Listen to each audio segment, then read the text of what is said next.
بسم اللہ الرحمن الرحیم۔ السلام علیکم۔ میں تمام میڈیا کے ساتھی اور سوشل میڈیا کے ساتھیوں کو یہ بات بتانا چاہتا ہوں کہ آج ہم بہت برا حال ہے۔ آج گھر پورے کا پورا پریشان ہے کہ آج اس کے اسکول سے بچیاں آئیں اور آ کر کہنے لگیں کہ بیانی کہاں پر ہے۔ آپ اس بات کا اندازہ لگائیں کہ ہمارا کیا حال ہوگا جب اسکول کے بچوں کو اس کی سیٹ خالی نظر آئی تو وہ ہمارے گھر پہ آئے۔ اس کی ٹیچروں کو جب اس کی سیٹ خالی نظر آئی تو انہوں نے ہمارے پاس بچوں کو بھیجا۔ اندازہ لگائے کہ آج میری آواز جو ہے وہ ان حکمرانوں تک نہیں پہنچ رہی کہ میری بچی کس حال میں ہے۔ میں درخواست کرنا چاہتا ہوں حکمرانوں سے، آرمی چیف صاحب سے، عدلیہ سے کہ میری بچی کو ان ظالموں کے کسٹڈی سے اپنی کسٹڈی میں لے۔ پتہ نہیں میری بچی کس حال میں ہے۔ میری بچی نے 15 پارے پڑھے اور وہ 6 کلاس کا ایگزام دے کے اپنے مستقبل پہ کھڑی ہوتی۔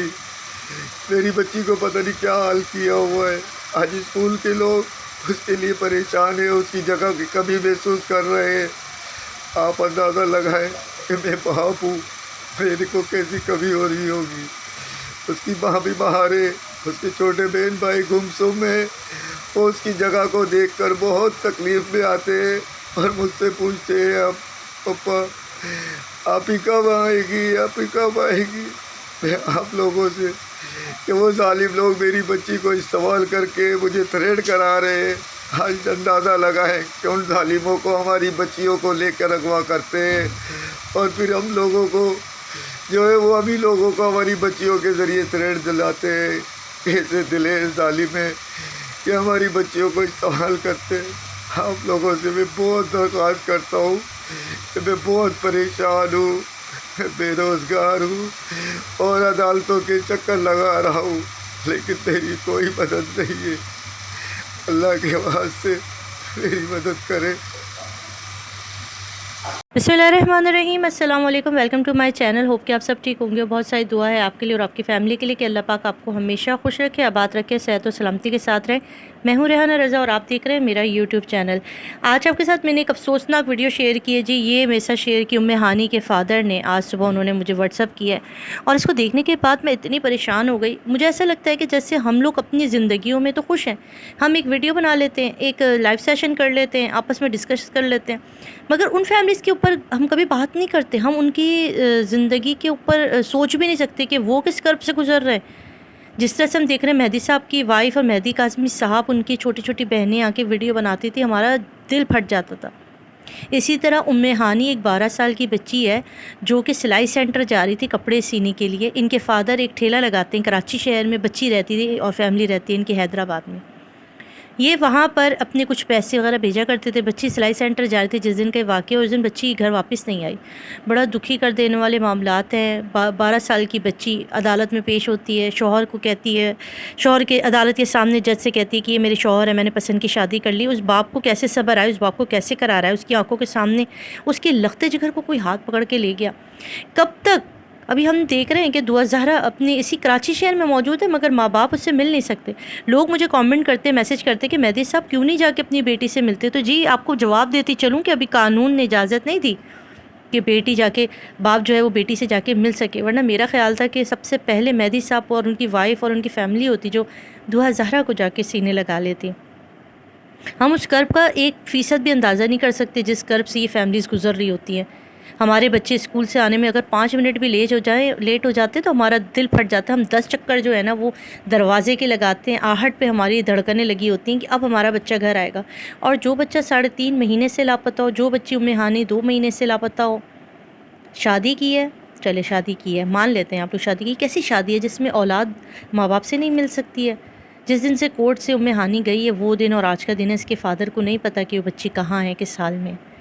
یہ کون سا کالا قانون ہے؟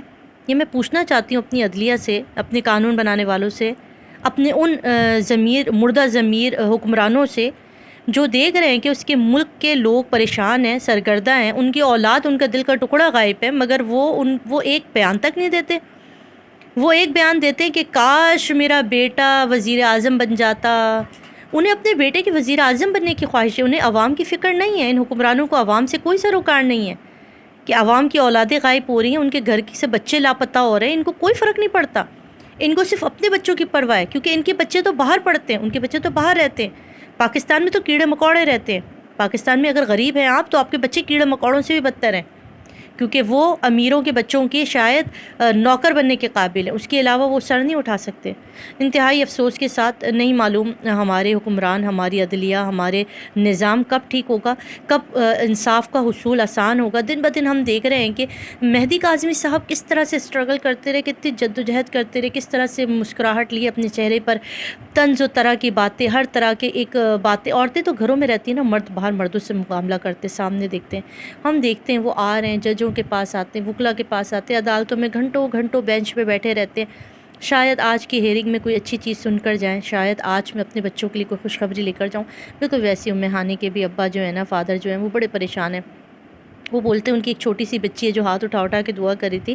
میں آج پوچھنا چاہتی ہوں ان سب سے کہ ان کا قصور کیا ہے. ہمارا قصور یہ ہے کہ ہم پاکستان کے شہری ہیں.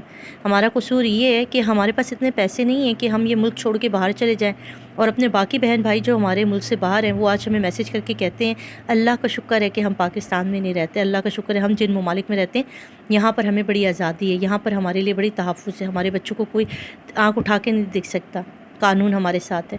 اور ہم بے کسی سے ان کا منہ تکتے ہیں, کیونکہ ہمارے قانون نافذ کرنے والے ادارے, ہماری پولیس, ہمارے ادارے قانون جو ہے وہ ظالموں کی مدد کرتی ہے, وہ ملزموں کی مدد کرتی ہے. ہم بڑے پریشان ہو چکے ہیں سارے صورتحال میں. کبھی کبھی دل بڑا پھٹنے لگتا ہے, دل بڑا ٹوٹنے لگتا ہے کہ کیا ہو رہا ہے. پھر اس جگہ پر اقرال الحسن جیسے, جبران ناصر صاحب جیسے, بابر سلیم صاحب جیسے, اور ایسے بہت سارے چہرے ہیں جو چاند کی مانند, جو ستاروں کے مانند ٹمٹکانے لگتے ہیں, ٹمٹمانے لگتے ہیں, اور جنہیں دیکھ کے حوصلہ ملتا ہے. اسد جعفری جیسے, کہ جنہیں دیکھ کے لگتا ہے کہ ہاں ہمارے ملک میں ابھی کچھ لوگ ہیں جو غریبوں کے لیے آواز اٹھا رہے ہیں, ایسے لوگ ہیں جو ظلم کے خلاف کھڑے ہوں گے, جو بات کریں گے. ہمیں متحد رہنا ہے, کیونکہ جب تک ہم متحد رہیں گے ہم انصاف لے سکتے ہیں, ہم ایک طاقت بن کے انصاف لیں گے. اگر روڈوں پر آنے کی بات آئی, اگر اسٹیٹ ہمیں چاہتی ہے کہ ہم روڈوں پر نکلیں اور ہم شور کریں, تو وہ وقت بھی آئے گا. مگر ہم ابھی بیٹھے ہیں, صبر سے بیٹھے ہیں کہ شاید ہماری عدلیہ ہمارا ساتھ دے گی, ہمارے حکمران ہمارے ساتھ دیں گے. کوئی تو بڑھ کے آئے گا, کوئی ایک حکمران تو آئے گا گھر تلک کہ آپ کی بچی اغوا ہوئی ہے تو ہم ہیں آپ کے ساتھ. شیلا رضا صاحبہ نے بے شک اپنی خدمات دی ہیں, مگر انہیں بھی جس لیول پر جا کے کام کرنا چاہیے تھا, جتنے اختیارات ان کے پاس تھے سندھ گورنمنٹ کے حوالے سے, اتنا انہوں نے نہیں کیا. باقی میری دعا ہے اللہ پاک ہر ماں باپ کے دلوں کو ٹھنڈا رکھے, ان کے ساتھ ان کے اولاد کا سایہ ہمیشہ سلامت رکھے, کوئی ماں باپ اپنے بچوں کا غم نہ دے کے. مجھے دیں اجازت, اپنا خیال رکھیے گا, دعا میں دعا کو اور باقی تمام بچیوں کو یاد رکھیے گا. اللہ حافظ.